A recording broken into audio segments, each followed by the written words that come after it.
Good morning.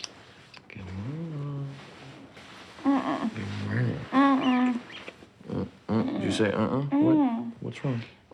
What's happening? Why are you Sorry, I thought I had a signal. Sorry. over here? Sorry.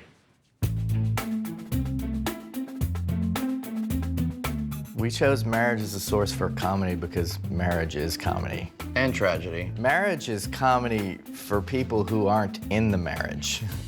Not in marriage in general, but if you are looking at a marriage, it's funny. I've been depriving myself of the internet in hopes that we can make love at some point. Come on, and you've not been depriving yourself of the internet. The cache is always cleared. And there's a lot of that going on in our show. If you look at the first episode, you see this sort of marriage in peril in a very, very funny way, I think, at the front. And then when you watch kind of the end, it's like, oh, shit, they might actually be in a little bit of trouble here. Why don't you want to have sex with me anymore? I don't know. Good Lord. Brett, I'm getting evicted literally right now. I need some serious backup. Hey! That's my stuff!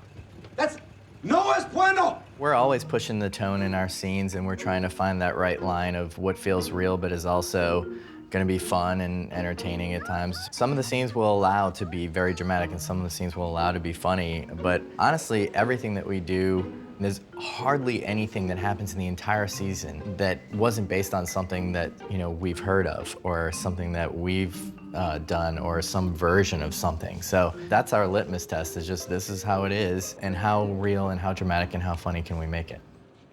Hey, who the Hey. do you think you are? Oh, shit. Do you think you are? Okay, You Jesus. break up with someone over text? This is why I did not respond to your 1,000 calls and your texts, because you're bat shit crazy, lady. I think one of the things that happens in the show is there's just an enormous amount of conflict. That's, you know, there's a lot of push and pull going on in these friendships and these marriages. And every once in a while, the universe aligns and everyone comes together and they make a breakthrough. And usually, in our experience, it's in order to help someone. And in particular, in this episode, Tina, who seems to be the most confident and freewheeling person in the show, is the person who goes down the hardest in the middle of the show. And so they have to unite to really take care of her and help her sort of break through to the next level. And that's what toilet papering the house is, and it was based on something that happened in real life. That's really the togetherness moment of that episode, where they all band together to sort of right the wrong that had happened.